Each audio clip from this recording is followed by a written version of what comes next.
Dig Dug by Namco arrived in the arcades in 1982 and has always been one of my favorite arcade games. Dig Dug is one of the original titles that I had for my Atari 7800 back in the day.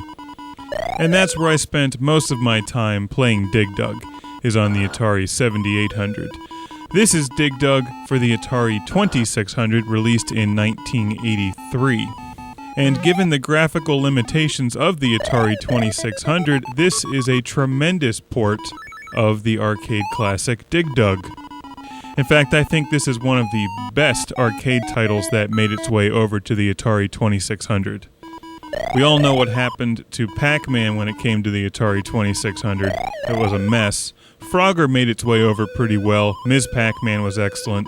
Zaxxon, not so much. Centipede's not bad. Millipede, definitely an improvement.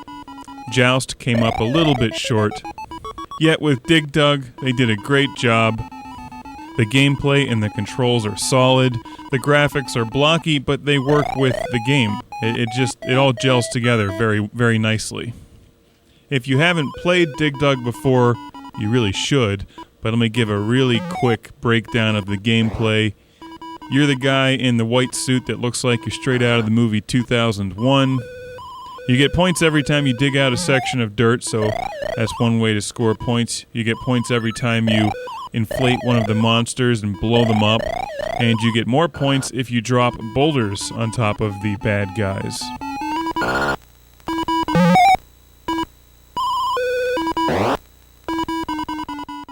So, like any excellent arcade game, there's multiple ways that you can play the game. There's a variety of ways to score points, and this has unlimited replay value. One of the things that I like to do in this game is to try to drop boulders on top of two bad guys at once. That always gives me a great feeling of accomplishment. And falls within my list of things that I like to do in video games. Crushing things with boulders is one of them. Blowing up things with tanks, that's another one. Incinerating bad guys with flamethrowers. Always an excellent addition to any video game. And as good as Ms. Pac Man is, if they'd have worked flamethrowers into that game, it would have been even better.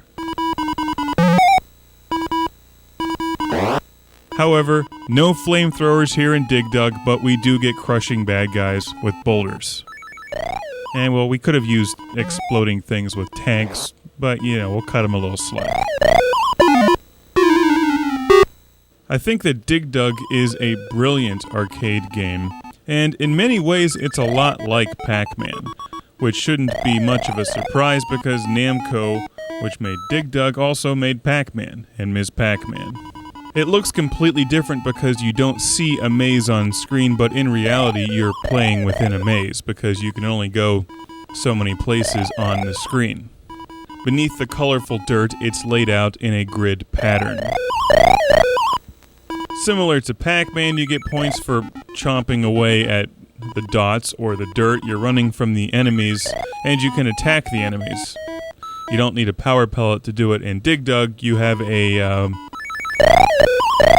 I've always just assumed it was a bike pump, which is a particularly harsh, brutal, and violent way to kill your opponents. Remember that one Bond movie, License to Kill, when they locked the guy in that decompression chamber and then exploded him? Well, that's basically what you're doing time and time again in this game, except that Dig Dug is not played by Timothy Dalton.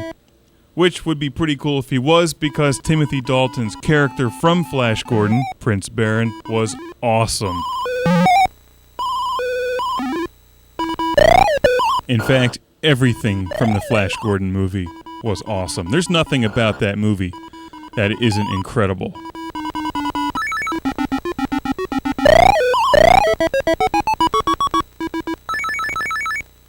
Moving back to Dig Dug, as you progress through the game, it gets more challenging, more enemies, they move faster, they come at you in higher numbers, and that's what really gets you in Dig Dug. It's pretty easy to take down one enemy at a time with your bike pump, but when they start coming at you in 2 or 3 on top of each other and you can only inflate them and explode them so fast, That's where you need some strategy in playing the game, to keep away from the bad guys, to try to drop boulders on them to get as many points as possible, and also to eliminate numerous bad guys all at once. Similar to Pac Man, treats appear in the middle of the screen that you can collect and get more points that way. And you know, I just can't say enough good things about Dig Dug. I even like the theme music to Dig Dug, which they brought over to the Atari quite well. Now, I prefer the Atari 7800 version of Dig Dug, which I've previously reviewed, but I enjoy them both. They both play more or less the same, just the 7800 one looks more like the arcade original.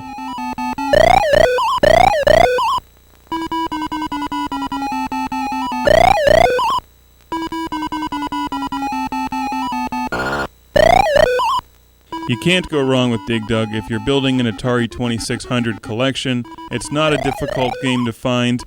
It should definitely be within your catalog of Atari 2600 cartridges, especially if you like the 1980s arcade classics.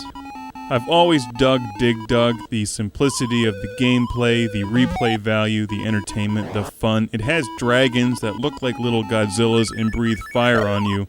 So that's kind of like a flamethrower.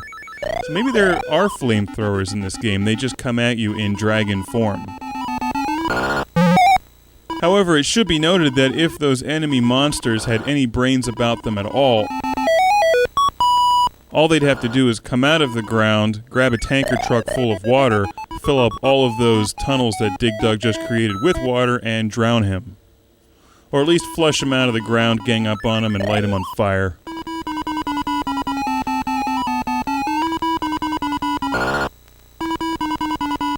Also, this is only Dig Dug we're dealing with, not Prince Baron and the Hawkmen from Flash Gordon, because they really went on the offense, and they were a dangerous group, and Prince Baron, James Bond are the same person, and James Bond was a pretty aggressive guy.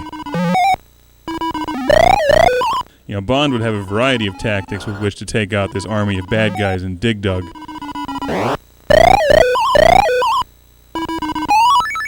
You know, and everybody always gives Timothy Dalton a hard time in the Bond movies. I'm going to go on record by saying that The Living Daylights is one of the best James Bond movies ever made. You know, admittedly, he may not have been the best James Bond, but he still did a good job, and that was a hell of a movie.